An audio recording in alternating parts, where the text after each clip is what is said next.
Tonight at 6, a woman is dead after being hit by a tow truck here in Indianapolis.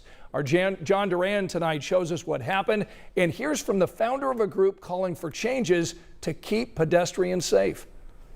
Metro Police say a pedestrian was hit and killed at 38th and Shadeland Thursday morning. Surveillance video shows the pedestrian attempting to cross 38th Street when she trips and falls in front of a tow truck moments before she's hit. The video shows 38th Street traffic coming to a stop at a red light. The pedestrian waits before walking across the street.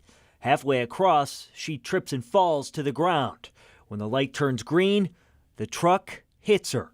The driver realizes what happened, reverses, and checks on the woman, who was pronounced dead at the hospital.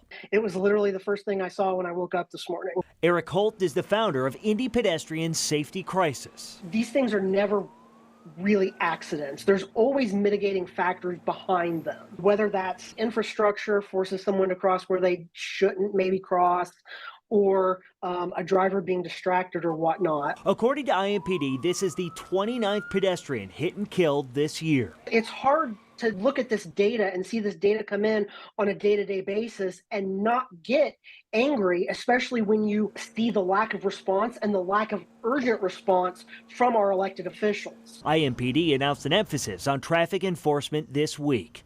Holt says that's been lacking the past couple years, as well as infrastructure issues across the city. You know, we have too many streets that are too wide and too fast and not built for people. And that becomes a deadly combination when you combine those two things together. A police report shows IMPD took 2 tubes of the driver's blood to test for impairment, which is standard procedure. No arrests have been announced.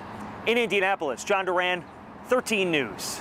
Just this week, IMPD released new numbers for pedestrian and cyclist safety. Most of these crashes are not fatal, but we've had 275 crashes involving pedestrians so far this year. 84 involve cyclists. Combined, we're talking about 358 accidents, which is up 15% from last year. Now, we've got these numbers and a link to the Indy Pedestrian Crisis website. You'll find all of this on WTHR.com and on WTHR's news app.